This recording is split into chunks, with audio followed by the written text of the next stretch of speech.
Hello everyone, welcome in look and learn classes. आज हम पढ़ने वाले हैं क्लास 8 का साइंस का चैप्टर 2 जिसका नाम है माइक्रो ऑर्गेनिजम्स फ्रेंड एंड फो। आज हम पढ़ेंगे इस वीडियो का पार्ट नंबर 3। ओके, बहुत इंपॉर्टेंट वीडियो है, बहुत इंपॉर्टेंट क्वेश्चंस जो है वो हम इसके अंदर करने वाले हैं। ठीक है, तो वीडियो को आपको एक तो एंड तक जरूर देखना है। वीडियो को देखने के बाद में लुक एंड लर्न क्लासेस को सब्सक्राइब करना है, वीडियो को अप्लाई करेंगे और शेयर भी जरूर करेंगे। ओके, तो let we start the video. अब हमारा जो आज का ये जो पार्ट नंबर 3 है वीडियो का, उसका टॉपिक है फूड प्रिजर्वेशन। मतलब फूड को मतलब कैसे प्रिजर्व किया जाता है उससे रिलेटेड जो है इससे हम क्वेश्चन जो है इसके अंदर करने वाले हैं। प्रिजर्वेटिव से रिलेटेड क्वेश्चन हम यहाँ पे पढ़ेंगे। ओके, तो सबसे पहले जो है वो आपकी बुक के अंदर यहाँ पे एक क्वेश्चन दिया गया है कि जैसे फूड का स्पॉइलिंग होना क्या है, वो एक केमिकल रिएक्शन है। तो इसका जो आंसर है वो आपको बताना है कि हाँ, फूड का स्पॉइलिंग होना क्या है, वो एक केमिकल रिएक्शन है। तो इसका आंसर जो है वो आपको यहाँ पे दिया गया है कि जैसे फूड जो होता है वो स्मेल होता है तो उसका टेस्ट और जो कलर होता है वो चेंज हो जाता है। ठीक है ना, तो टेस्ट और अगर कलर चेंज होता है तो वो क्या होती है, केमिकल रिएक्शन होती है। तो इसमें आपको आंसर लिखना है यस। ओके, तो इसके बाद में आपका ये यहाँ पे कोई इंपॉर्टेंट पॉइंट नहीं है, यहाँ से भी आपको कुछ नहीं करना है। अब ये जो केमिकल मेथड है इसमें आना है आपको यहाँ से लेके यहाँ तक जो है हमें मैंने यहाँ पे हाईलाइट किया है। इसके अंदर क्वेश्चन बनेगा कि व्हाट इज प्रिजर्वेटिव, क्या होते हैं। ठीक है, तो मतलब यहाँ से आपको ये प्रिजर्वेटिव का डेफिनेशन लर्न करना है। इसके बाद में यहाँ पे मैंने ये जैसे सॉल्ट है, एडिबल ऑयल्स है, ये यहाँ पे हाईलाइट किया है। इसके बाद में मैंने यहाँ पे किया है जैसे एसिड है, ये मैंने हाईलाइट किया है। इसके बाद में मैंने ये मतलब यहाँ पे ये चीज जो है वो हाईलाइट करी है। ठीक है ना, तो आपको यहाँ पे पूछा जा सकता है कि name the some common preservative. ठीक है, मतलब आपको क्या देना है कि कुछ कॉमन प्रिजर्वेटिव के नाम देने हैं। तो दो तो यहाँ पे मैंने अभी हाईलाइट किए, आपको दिख ही रहे हैं, लेकिन इसके अलावा भी आप ये भी नाम जो है वो इसके अंदर क्या कर सकते हैं, लिख सकते हैं। ठीक है, तो प्रिजर्वेटिव और उसके एग्जाम्पल जो है वो हम यहाँ से किए हैं। अब आपका टॉपिक है प्रिजर्वेशन बाय कॉमन सॉल्ट। तो इसके अंदर आपको क्वेश्चन पूछा जाएगा कि विच थिंग्स आर प्रिजर्व्ड। मतलब सबसे पहले देख लीजिए यहाँ पे मतलब एक तो यहाँ से लेके जैसे सपोज मैंने क्या कर दिया, यहाँ तक इसको हाईलाइट किया है और इसके बाद में यहाँ से लेके यहाँ तक जो है वो इसको यहाँ पे हाईलाइट किया है। ठीक है, तो इसके अंदर आपको क्या क्वेश्चन पूछा जाएगा कि name the things which are preserved by common salt. ठीक है, कॉमन सॉल्ट से कौन कौन सी चीजों को प्रिजर्व किया जाता है। तो यहाँ पे जैसे इसका नाम है, ये इसका आंसर होगा। इसके बाद में ये जो लाइन जो भी वो क्या होगा, इसका आंसर होगा। इसमें यहाँ पे चीजों के नाम दिए गए हैं, वो चीज आपको देखनी है। अब इसके बाद में आपको यहाँ पे क्वेश्चन पूछा जा सकता है कि why are common salt is used as preservative. मतलब जो कॉमन सॉल्ट होते हैं उसको प्रिजर्वेटिव की तरह हम क्यों यूज करते हैं। तो उसका आंसर जो है वो आपको यहाँ से लेके यहाँ तक लिखना है। अगर चीजों के बारे में पूछा जाता है तो उसका आंसर अलग है, और कॉमन सॉल्ट को एज प्रिजर्वेटिव हम क्यों यूज करते हैं तो उसके लिए आपको ये वाली लाइंस जो है यहाँ पे लिखनी पड़ेगी। ओके, अगर आपको पूरा आंसर मतलब शॉर्ट नोट ऑफ मतलब आपको इस तरीके से भी क्वेश्चन आ सकता है कि right the short note on preservation bye common salt. तो इसके अंदर आपको ये पूरा मतलब बताना पड़ेगा। ठीक है, ये जो जितनी भी लाइनें हैं इसमें चीजों के बारे में और क्यों प्रिजर्वेटिव यूज किया जाता है वो सब आपको यहाँ पे लिखना पड़ेगा। ओके, इसके बाद में प्रिजर्वेशन बाय शुगर में भी वही चीज है कि name the things which are preserved by sugar. ठीक है, तो उसके अंदर आप यहाँ पे ये तीन चीजें तो आप लिखेंगे। ठीक है ना, इन तीन चीजों के नाम जो है वो आपको क्या करने हैं, लिखने हैं। अब लेकिन आपको पूछा जाएगा कि जब शुगर जो है उसको एज अ कॉमन प्रिजर्वेटिव क्यों यूज किया करते हैं, तो उसके लिए आपको ये वाली लाइंस जो अपने आंसर में मेंशन करनी होगी। ओके, इसके बाद में इसी तरीके से अगर शॉर्ट नोट आ जाता है कि right the short note of preservation bye sugar, तो पूरा आंसर जो है आपको उसमें लिखना पड़ेगा। ओके, अब इसके बाद में preservation by oil and vinegar. ठीक है, तो इसके अंदर भी आपको यही क्वेश्चन बनेगा कि which things are preserved by vinegar. ठीक है, विनेगर एंड ऑयल से आप किस चीजों को प्रिजर्व करते हैं। तो यहाँ पे इसका आंसर जो है वो आपको यहाँ से लेके यहाँ तक लिखना है। इसके बाद में यहाँ से लेके यहाँ तक आप करना है, मतलब कौन कौन सी चीजों के नाम आपको लिखने हैं इसके अंदर। लेकिन इसके अंदर आपको ये क्वेश्चन पूछा जा सकता है कि जो विनेगर है, ऑयल है, उसको हम मतलब एज ए प्रिजर्वेटिव क्यों यूज करते हैं। तो अगर इस तरीके का आंसर आता है तो आपको क्या करना पड़ेगा, ये लाइंस जो अपने आंसर में क्या करनी पड़ेगी, मेंशन करनी पड़ेगी। ओके, और अगर शॉर्ट नोट आता है तो आपको फुल आंसर जो है वो आपको क्वेश्चन में लिखना पड़ेगा। इसी तरीके से हॉट एंड कोल्ड ट्रीटमेंट के अंदर आपको ये पूछा जा सकता है कि why are just a minute ना, कि इसके अंदर मैंने जैसे ये वाली लाइंस जो है वो यहाँ पे हाईलाइट करी, तो इसके अंदर आपको क्वेश्चन पूछा जा सकता है कि why does the milk why do we boil milk. मतलब हम जो मिल्क होती है उसको बॉयल क्यों करते हैं, तो उसका आंसर जो है वो आपको यहाँ पे दिया गया है। इसी तरीके से यहाँ पे आपको ये रखा जाए, मतलब ये वाला जो लाइन है इसके अंदर ये क्वेश्चन पूछा जा सकता है कि why do we keep milk in the refrigerator, कि हम दूध को फ्रिज में क्यों रखते हैं, ठीक है। तो उसका आंसर जो है वो यहाँ पे मतलब यहाँ से लेके यहाँ तक जो है वो आपको क्या करना है अपने आंसर में। रेफ्रिजरेटर में आप दूध क्यों रखते हैं उसका रीजन भी यहाँ पे दिया हुआ है। आप मिल्क को जो है वो बॉयल करते हैं तो वो पूरा जो है वो केस का आंसर जो आपको यहाँ पे दिया गया है, ठीक है। अब ये जो आपका पैराग्राफ है, ये जो पैराग्राफ है इसके अंदर आपको कुछ क्वेश्चन मतलब यहाँ पे एक क्वेश्चन आपको ऑलरेडी यहाँ पे दिया गया है और यही क्वेश्चन जो आपको एग्जाम में पूछा भी जाता है कि जो हमारा जो पैकेट के अंदर दूध होता है वो स्पॉइल नहीं होता है, ठीक है। तो उसके लिए आपको क्या करना है पूरा का पूरा ये जो आपको आंसर जो है वो अपनी मतलब क्या करनी है मतलब ये अगर ये वाला जो क्वेश्चन पूछा जाता है अगर आपको तो उसके लिए आपको क्या करना पड़ेगा ये जो है वो पूरा अपने आंसर में आपको क्या करना पड़ेगा लिखना पड़ेगा, ठीक है ना। तो ये हो गया। इसके बाद में आपको एक क्वेश्चन और भी पूछा जा सकता है कि व्हाट इज पॉस्चराइजेशन, क्या होता है। तो आप क्या करेंगे उस पॉस्चराइजेशन के अंदर, तो यहाँ से लेके आपको क्या करना पड़ेगा अगर आपको पॉस्चराइजेशन का डेफिनेशन पूछा जाता है तो उसके आंसर में आपको ये लाइनें जो है वो अपने आंसर में लिखनी पड़ेगी। अब इसके बाद में एक क्वेश्चन जो है वो आपको इसके अंदर भी क्या कर सकता है पूछा जा सकता है कि what temperature and what time, ठीक है ना। इसके अंदर आपको ये पूछा जा सकता है कि ये जो मैंने लाइन हाईलाइट की है इसके अंदर आपको टाइम के बारे में कितना टेम्परेचर रखना है। पॉस्चराइजेशन प्रोसेस जो होता है what is the temperature and time in pasteurisation process, मतलब इस प्रोसेस के अंदर कितना टेम्परेचर है कितने टाइम के लिए उसको बॉयल करना है वो सब जो है वो आपको यहाँ पे करना है, ठीक है ना। बहुत इंपॉर्टेंट पॉइंट है, ओके। अब स्टोरेज एंड पैकिंग पे आ जाते हैं तो इसके अंदर आपको जो है यहाँ से लेके यहाँ तक जो है वो मैंने यहाँ पे हाईलाइट मतलब क्या किया हाईलाइट किया। इसमें से क्वेश्चन पूछा जाएगा कि why are vegetables and dry fruits जो होते हैं are sold in airtight packets के अंदर क्यों सोल्ड किया जाता है। अगर इस तरीके का क्वेश्चन पूछा जाता है तो इसका आंसर जो आपको यहाँ पे लिखना है, ओके। यहाँ पे आपका जो है ये पूरा जो टॉपिक है वो कंप्लीट हो गया। अब नेक्स्ट टॉपिक है आपका नाइट्रोजन फिक्सेशन, बहुत इंपॉर्टेंट टॉपिक है यहाँ पे। अब ये जो नाइट्रोजन फिक्सेशन है उसके अंदर आप देखेंगे कि मैंने यहाँ से लेके यहाँ तक जो है वो क्या करा है हाईलाइट किया है, ओके। तो इसके अंदर आपको पूछा जाएगा कि name the bacteria which involve in the fixation of nitrogen in leguminous plant, मतलब जो लेग्यूमिनस प्लांट होते हैं उनके अंदर नाइट्रोजन फिक्सेशन के लिए जो बैक्टीरिया काम आता है उसका नाम है राइजोबियम, वो आपको आंसर में अपने लिखना है, ओके।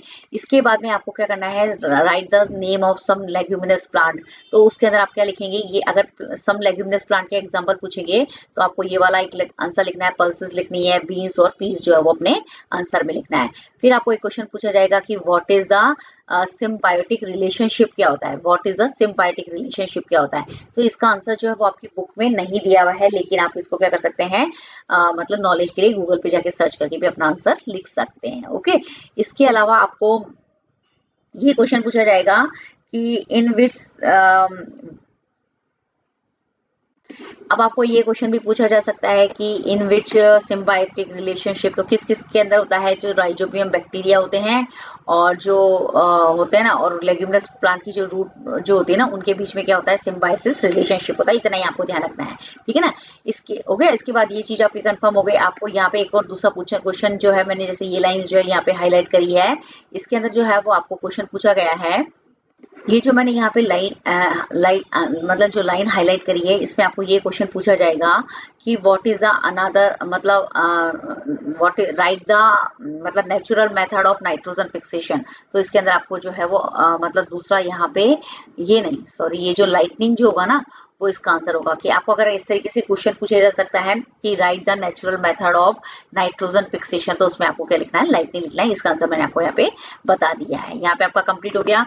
ये डायग्राम जो है वो बहुत इंपॉर्टेंट है, ये आपको एग्जाम में पूछा जा सकता है। आपको पूछेंगे कि ड्रॉ द डायग्राम ऑफ मतलब root nodules of leguminous plant, मतलब आपको लेग्यूमिनस प्लांट की रूट नोड्यूल्स बनानी है तो आपको ये जो पिक्चर है वो मतलब बताना पड़ेगा। रूट तो है ही है लेकिन ये जो आप गोल गोल जो देख रहे हैं ना वो रूट नोड्यूल्स है, ये पूछा जाएगा यहाँ पे, ठीक है। इसके बाद में नाइट्रोजन साइकिल हमारा नेक्स्ट टॉपिक है। इसके अंदर ये जो मैंने फर्स्ट लाइन जो है वो यहाँ पे हाईलाइट करी है इसके अंदर आपको ये क्वेश्चन पूछा जाएगा कि what is the percentage of nitrogen in the atmosphere. तो यहाँ परसेंटेज का नाम दिया गया है। इसके बाद ये जो मैंने यहाँ से लेके यहाँ तक लाइन की मतलब पूछा गया है तो इसके अंदर क्वेश्चन आपको पूछा जाएगा कि what is the main constituent of protein, chlorophyll, nucleic acid and vitamin. तो जो ये जो चार चीजें मैंने बताई है protein, chlorophyll, nucleic acid and vitamin का मतलब जो मेन कॉन्स्टिट्यूएंट है, एसेंशियल मतलब इन सब में क्या मिलता है, तो उन सब में जो मिलता है नाइट्रोजन मिलता है। ये इसका यहाँ पे आंसर फिर मैंने आपको बताया यहाँ पे, ठीक है,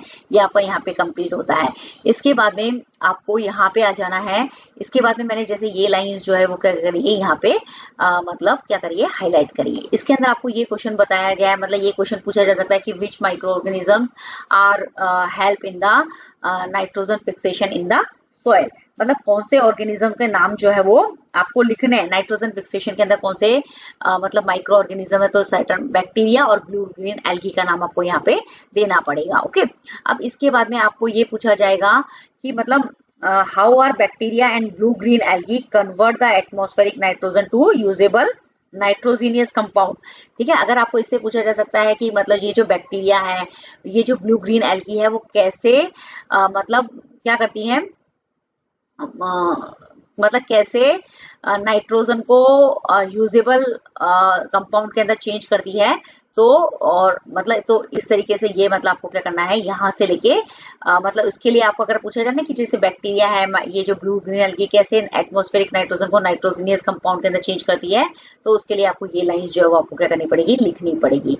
और फिर इसके बाद में पूरा जो है ये फिर ये जो मैंने यहाँ पे लाइंस जो है वो हाईलाइट करी है, इसके अंदर आपको ये क्वेश्चन पूछा जाएगा कि what is the uses of nitrogen in plant and animal, तो उसका आंसर जो है वो आपको क्या करना है, यहाँ से तैयार करना है। ओके, अब इसके बाद में आप देखेंगे कि मैंने यहाँ से लेके यहाँ तक क्या करा है, पूरा मतलब यहाँ से लेके जस्ट मिनट यहाँ तक जो है वो मतलब यहाँ से लेके आप यहाँ तक क्या करेंगे, इसको यहाँ पे हाईलाइट करें। इसमें से क्या क्वेश्चन, बड़ा क्वेश्चन क्या बनेगा कि how do plants get the atmospheric nitrogen from the atmosphere, मतलब जो प्लांट्स होते हैं, जो एनिमल्स होते हैं, वो एटमॉस्फेयर की जो नाइट्रोजन होती है उसको कैसे उनको मिलती है, तो इसके लिए पूरा आपको ये पूरा प्रोसेस बताना पड़ेगा। ठीक है, इसके बाद में ये जो नीचे का जो पैराग्राफ है, नीचे का ये जो पैराग्राफ है, इसके अंदर क्वेश्चन ये बनेगा कि मतलब जो प्लांट और एनिमल्स होते हैं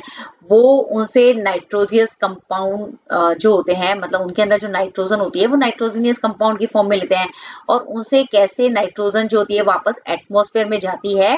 तो अगर इस तरीके का क्वेश्चन अगर आपसे पूछा जाता है तो उसके लिए मतलब आपको लिखना है। अब ये जो ऊपर वाला क्वेश्चन था, दोनों में डिफरेंस समझ लेना है। यहाँ पे क्या होती है, एटमॉस्फेयर से नाइट्रोजन जो होती है वो कहाँ जाती है, प्लांट और एनिमल में। लेकिन जो नीचे वाला जो पैराग्राफ है उसमें आपको क्या बताया गया है कि जो प्लांट और एनिमल से जो नाइट्रोजन कंपाउंड होते हैं वो कैसे वापस एटमॉस्फेरिक नाइट्रोजन में कन्वर्ट होते हैं और कैसे नाइट्रोजन एटमॉस्फेयर में जाती है, ये पूरा आपको इसमें बताना है।